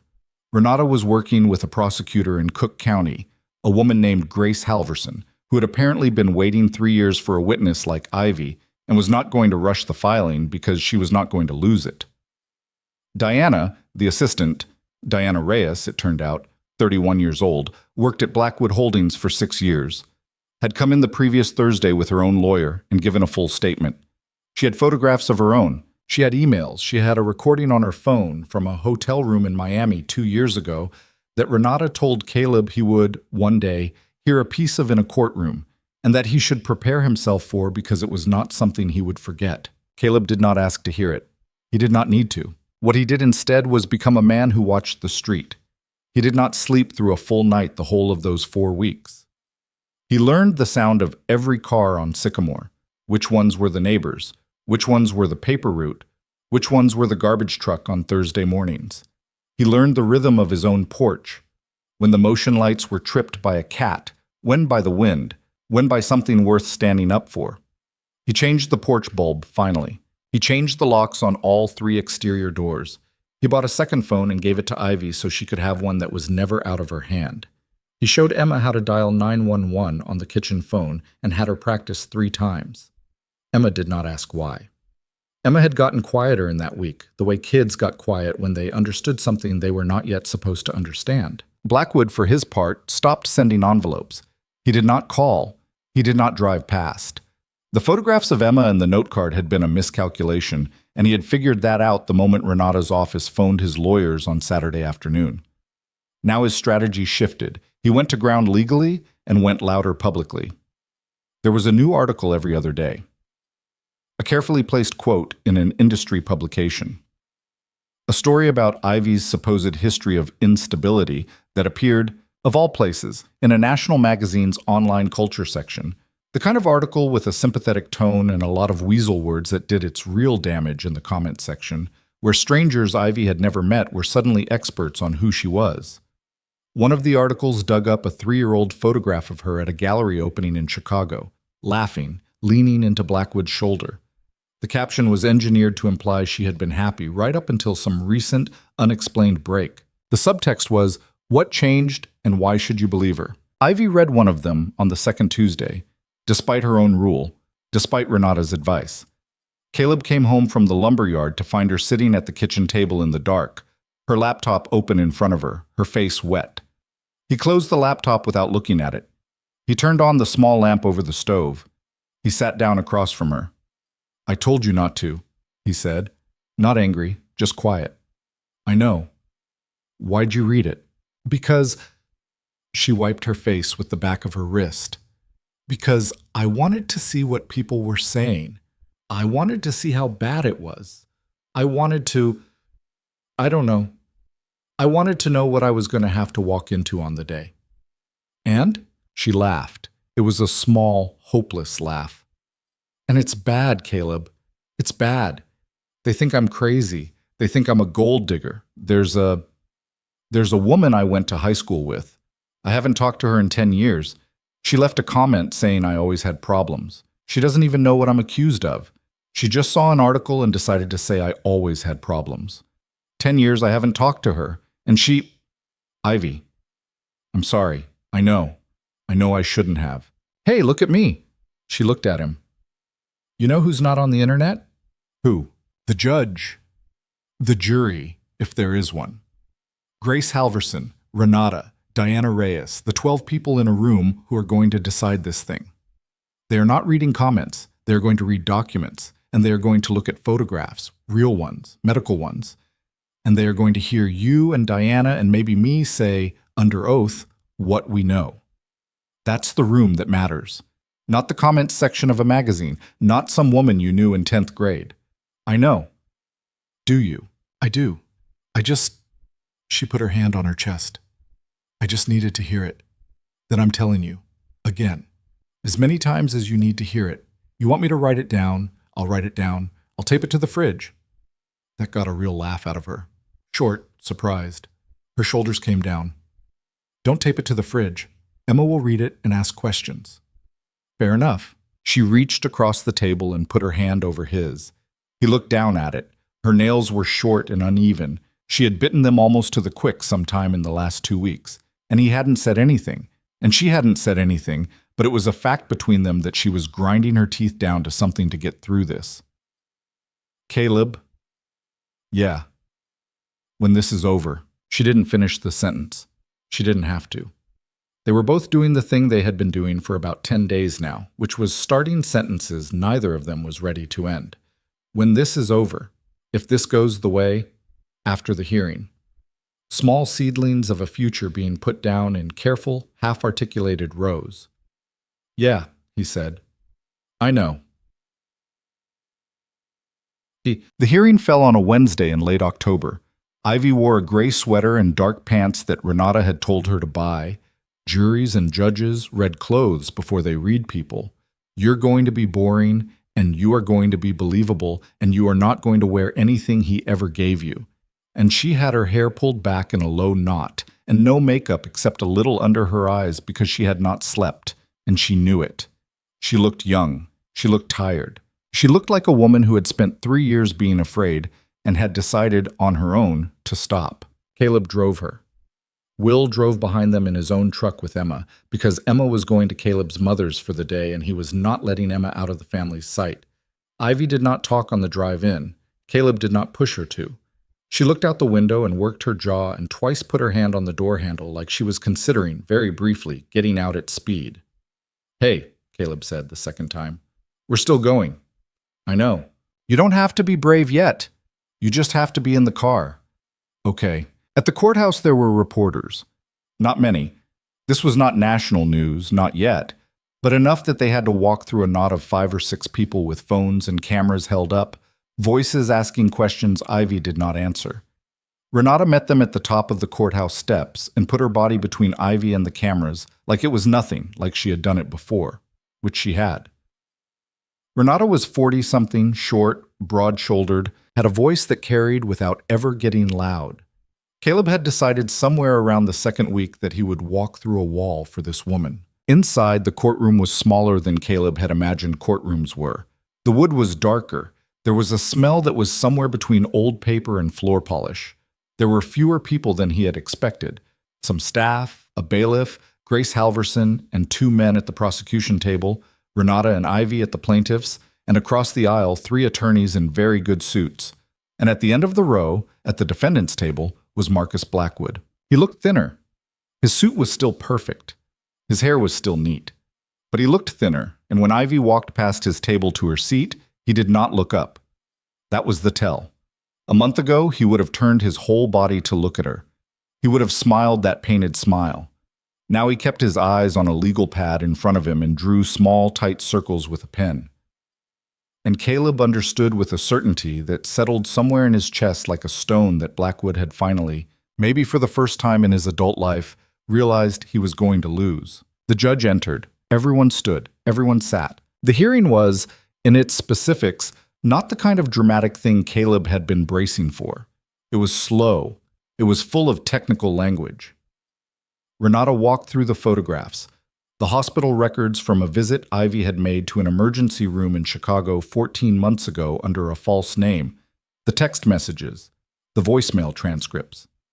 Diana Reyes took the stand for 45 minutes and spoke carefully, precisely, with her hands folded in her lap, and said things about Marcus Blackwood that were so specific, so located in particular rooms on particular nights, that the three lawyers at the defendant's table stopped looking at each other by the end of it. When Diana stepped down, she walked past Ivy and did not look at her. Could not, Caleb saw. But her hand, passing the edge of the plaintiff's table, brushed Ivy's shoulder for one fraction of a second, and Ivy's eyes closed. And then Renata called Ivy. Ivy stood up. She walked to the stand. She put her hand on the book. She said, "I do." Her voice did not shake. She sat. Renata said, "Ms. Lane, could you describe for the court, in your own words, the nature of your relationship with Mr. Blackwood?" And Ivy began to speak. Caleb, sitting in the second row, had heard almost all of it before. In his living room, late at night, at his kitchen table, on his back porch. But he had never heard it like this. Not performed, not polished, but said out loud in a room with a record being kept, said for the first time in 3 years in a voice that was not apologizing for itself. She talked about the gallery. She talked about the 4 paintings. She talked about the Sunday after the fundraiser, the elevator, the rug. She talked about the 8-week cycle that became a 4-week cycle that became no cycle at all. She talked about the phone breaking, the bedroom door locking, the $800 from the safe, the fire escape in bare feet. She cried once. Once. When Renata asked her, "Why did you stay?" and she opened her mouth and didn't say anything for 8 seconds, and then she said, "Because I forgot I was a person you could do that to. He convinced me I was the kind of person you could do that to. And by the time I remembered I wasn't, I was too tired to run." She said this, and then she pressed her hand over her mouth for a moment, and then she took her hand away and kept going. Caleb found he was gripping the bench in front of him so hard his knuckles were white. Will, beside him, put a hand on his back. Caleb did not let go of the bench. Blackwood's lawyer cross-examined her for over an hour. He was good. He was smooth. He tried to catch her in small inconsistencies, tried to make her lose her temper, tried to paint the picture his client had been paying for. The unstable woman, the unreliable narrator, the partner who had made accusations before. Ivy held her ground. When she didn't know an answer, she said so. When she was asked a leading question, she asked for it to be rephrased. When he tried to twist her language, she took her time, a full breath, sometimes 2, and gave him the answer in her own words. Renata had rehearsed her, yes, but what was happening on that stand was not a rehearsal. It was a woman who had been underground for a long time finally surfacing. The hearing did not end that day, or the next. It ran 3 days, with a pause on Thursday for a medical witness and a recess on Friday afternoon for legal arguments Caleb did not understand. On Friday at 4, the judge announced she would be issuing her ruling on the permanent restraining order the following Monday morning, and Grace Halverson, rising from the prosecution table, formally announced the charges being filed in Cook County against Marcus Blackwood: assault, battery, unlawful imprisonment, 2 counts of witness intimidation. The list was long enough that by the end of it, Blackwood had gone very still at his table, and one of his lawyers had put a hand on his arm like he was physically restraining him from standing up. When the gavel came down for the recess, Caleb turned to look at Ivy. She had her head in her hands. Not crying, not yet, just holding herself, as if she were afraid of flying apart. He waited for her at the back of the courtroom. Renata walked her out to him. Ivy crossed the last 5 feet on her own and walked straight into him and put her forehead against his collarbone and stood there breathing. "I did it," she said. "You did it." "I did it, I did it, I did it. Yeah, I'm so tired, Caleb."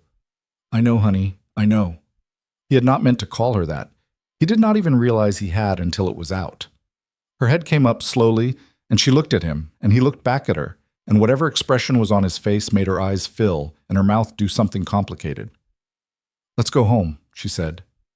Yeah, let's go home. They walked out of the courthouse together, Will ahead of them clearing a path, and the reporters were still there, and the questions still came. And this time Ivy did not duck her head. She kept her face forward. She did not smile. She did not speak. But she did not hide.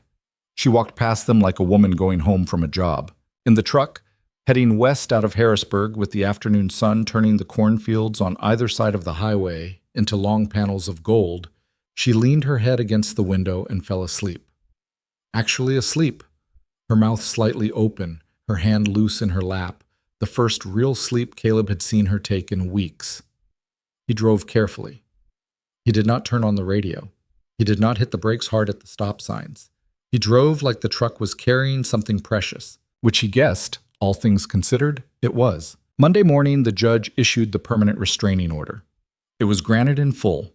Blackwood was ordered to stay 1,000 feet from Ivy, from Caleb, from Emma, from their home, their workplaces, Emma's school, and any vehicle they owned. He was prohibited from contact in any form, electronic, written, through intermediaries, through hired parties. Violation carried criminal penalties. The ruling ran 15 pages. Caleb read it twice. He did not fully understand the legal language, but he understood the shape of it, which was that a woman in a black robe had sat in a room with Marcus Blackwood and had decided that Ivy was telling the truth, and he was not. It was, as far as Caleb could tell, the first time in Ivy's life that an authority figure had looked at her and looked at Blackwood and picked her. Ivy cried when she read it. Really cried, for the first time since she had arrived in his house.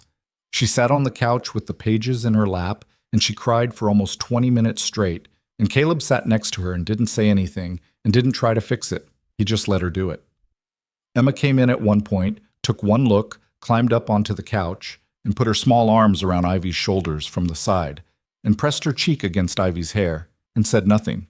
They stayed like that for a while.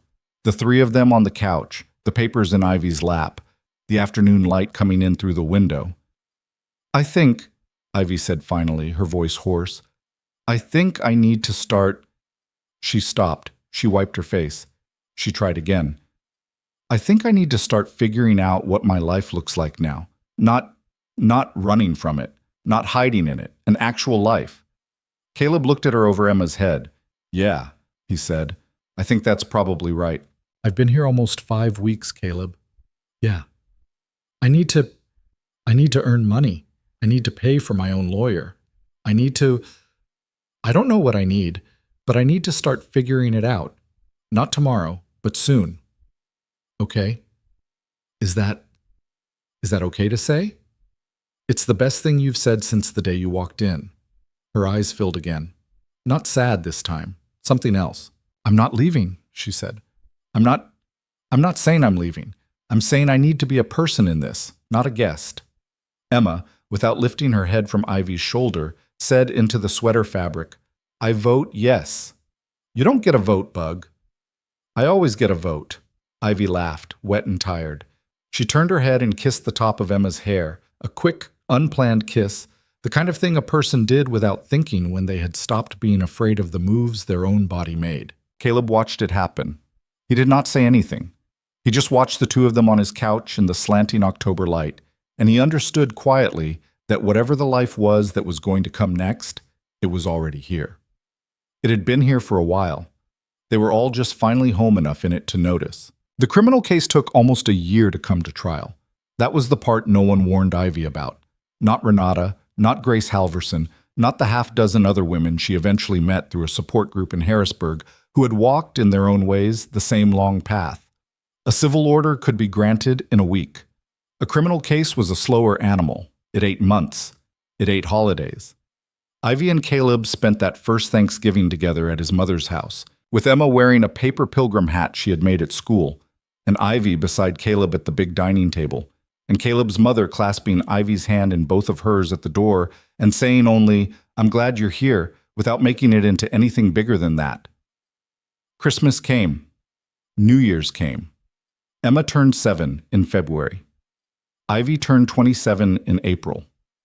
And through all of it, the case ground forward in Cook County. A deposition here, a motion there, 2 delays Blackwood's lawyers paid for with the kind of money that bought you time, but not, in the end, acquittal. In the meantime, Ivy did what she said she would do. She got a job at a coffee shop in Millhaven 3 days after the restraining order came down. A place on 4th Street called The Birch, run by a tired woman named Joanna, who paid a little under the table for the first 2 weeks because Ivy didn't have her paperwork in order, and Joanna didn't ask. After that, it was above board and hourly and not enough to live on. Not really, not by itself, but it was her money. Ivy opened a checking account at the credit union downtown and put her first paycheck into it, and then sat in her car for 20 minutes afterward and cried. Not bad crying, Caleb learned when she told him that night. Some crying wasn't bad. Some was the body finally releasing what it had been carrying. She got a second job in the spring at the county library, 2 evenings a week, shelving books and helping with the children's hour on Saturdays.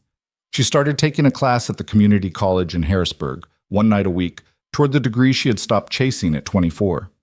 Art history, she decided, because that was what she had loved before anyone had told her she shouldn't. Her professor turned out to be a 60-year-old woman who wore the same blue cardigan every class and who, 3 weeks in, told Ivy her first paper was the best she'd read in 2 years. And Ivy walked out of that building and called Caleb from the parking lot and said, "Somebody saw me. Somebody saw me without him being in the room." Caleb had to pull the truck over. He sat in a gas station lot off Route 9 and listened to her tell him what the woman had written in red pen on the back of her paper.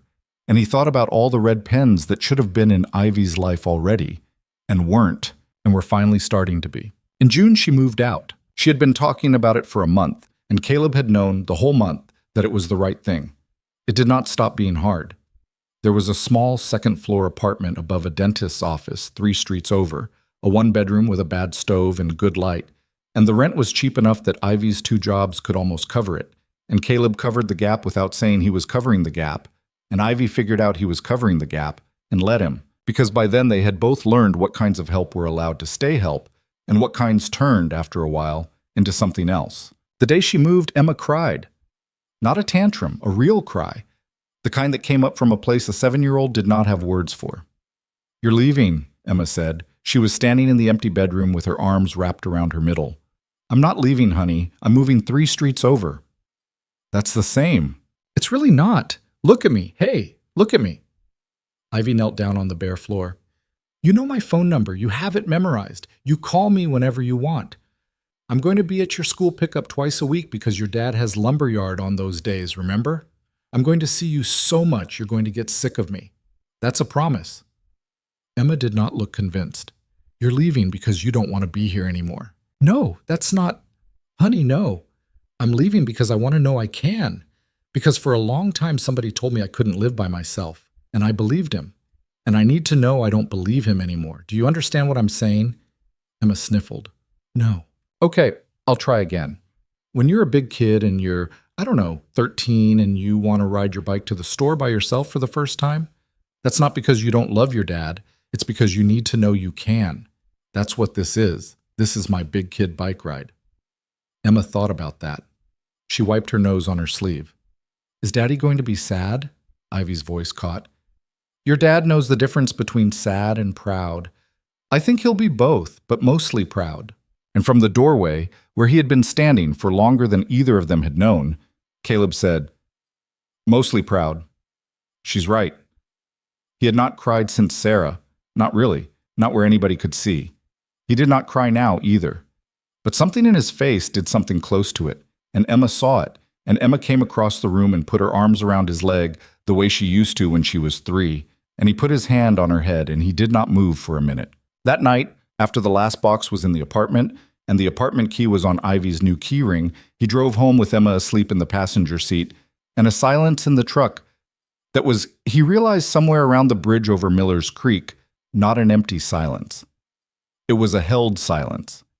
It was the silence of a life that had been a certain shape for years, and was now a different shape, and the difference was going to take some getting used to, but not in a bad way. More like a room you had just painted. You kept walking into it and being surprised by the color. Bus seat. He saw her almost every day. She came over for dinner on Sundays. She picked Emma up from school on Tuesdays and Thursdays, and they did their homework at the kitchen table in the apartment, and she fed them grilled cheese and cut up apples, and once, famously, a batch of cookies so bad Emma still brought them up a year later as an insult. They went to the park together. They went to the movies. They went out to eat, the three of them, at the diner on 5th, where the waitress eventually stopped asking for their order because she knew burger for Emma, patty melt for Caleb, grilled chicken salad for Ivy, 3 Cokes, one of them lemon. He kissed her for the first time in September, on the porch of his house, after a long evening of nothing special. Dinner, dishes, Emma in bed, a glass of wine on the step. They had been sitting on the porch a while. The crickets were going. Ivy's head was on his shoulder in the easy, considered way it had come to be there sometimes. And when she lifted it to say something, her face was very close to his, and she stopped. She didn't move back. She looked at him, and for the first time in his life with her, Caleb did not ask what she needed. He just leaned forward, slow enough that she could have turned her head away, and kissed her. She kissed him back. She kissed him back for a long time. When they pulled apart, she put her forehead against his. "I've been waiting for you to do that for about 4 months," she said. "I didn't want to. I know what you were doing. I know why you were doing it. But I'm telling you now, you don't have to be so careful with me anymore. I'm not going to break." "I know." "Say it again. You're not going to break." "Good, don't forget." The trial ran 9 days in mid-October. Caleb drove to Chicago with Will for 3 of them. Ivy testified again, and this time it was not a hearing, it was a trial. And the room was bigger, and the jury was 12 people Ivy did not know, and the stakes were larger in every direction. Blackwood's defense was the one they had all expected, that Ivy was unstable, that she had exaggerated, that any violence had been mutual, that Diana Reyes was a disgruntled former employee with a grudge. The defense threw everything at the wall. It did not stick. Diana's recording was played in open court. It was 30 seconds long. Caleb had not listened to it in advance, and he was not prepared for what it did to a room. There was the sound of a man's voice, Blackwood's, unmistakable, lower than it sounded in public, flatter, saying things to a woman in a Miami hotel room that Caleb did not ever want to have to describe to another human being. There was the sound of a hand striking skin. There was the sound of a woman saying no. There was the sound of him laughing. Then the recording ended. A juror cried, a male juror, the foreman, later. Blackwood took the stand in his own defense against his lawyer's advice. It went badly for him. He could not, it turned out, maintain his practiced charm under a prosecutor who had been preparing for him for 3 years. Grace Halverson walked him, line by line, through his own text messages, his own voicemails, his own corporate emails instructing employees to surveil Ivy, and in one extraordinary exchange, to remind her what she owes me. She did it without raising her voice. She did it without flinching. She made him into something small in front of 12 strangers, not by shouting, but by making him explain himself in his own words, until his own words were all anyone could see. The jury was out for 4.5 hours. It was not long for a case like that. When they came back, Ivy reached for Caleb's hand. He held it. The foreman read the verdicts. Guilty on 4 of the 6 counts. Not guilty on 2, some minor procedural things, Renata explained later, things that would have been hard to prove regardless. But guilty on the ones that mattered. Guilty of the assault. Guilty of the unlawful imprisonment. Guilty of the witness intimidation. Blackwood went to prison. Not for life, but for enough years that by the time he came out, Ivy would be in her late 30s and would have lived an entire other life between then and now. His company lost contracts. His name went, as he had once threatened to do to Ivy, through its own particular kind of wood chipper. There was a coda 8 months into his sentence where he tried through his attorneys to reach out to Ivy, an offered settlement, a civil sum, in exchange for a statement softening her public version of events. She did not respond. Renata did, in a single paragraph, and the attorneys did not try again. Ivy did not celebrate the verdict. She thought she would. She had imagined many times what it would feel like to hear the word guilty read out loud in a room where Blackwood had to hear it too. In the moment, what she felt was not triumph. It was a quieter thing, closer to exhaustion. It was the feeling of setting down, finally, an object that had been so heavy for so long that her arms had forgotten what it was like not to carry it. She cried in the hotel room that night, a long, slow cry that was not about him. It was about the 3 years she had spent as somebody she was not. It was about the 23-year-old girl who had said yes to dinner, who had let a man remember the color of her shirt. It was a cry for that girl, for everything that girl did not know and had not deserved. Caleb held her. He did not tell her it was over because it was, and it wasn't. You did not close a door on a man like Marcus Blackwood. You just learned to live on the other side of it. Ivy knew that. Caleb knew it too. They stayed up late in that hotel room and talked quietly, and eventually ordered bad room service fries that they ate sitting cross-legged on the bed like teenagers. And Ivy made a joke about something that wasn't really funny and laughed at her own joke. And Caleb laughed too. And the laugh went on a little longer than the joke deserved, because sometimes you laughed longer than a thing deserved just to prove to yourself that you still could. There is a version of this story, Caleb thought later, where he was the hero of it, where a good man opened a door in the rain and saved a woman. He had read enough books and seen enough movies to know that was one of the shapes a story like this could take. It was not the shape of theirs. In the shape of theirs, Ivy saved herself. She had already been doing it when she knocked on his door. Walking away from that apartment had been her doing. The fire escape had been her climbing. The 3 buses had been her riding. What Caleb had done was answer a door. It was not nothing. But it was not the whole thing.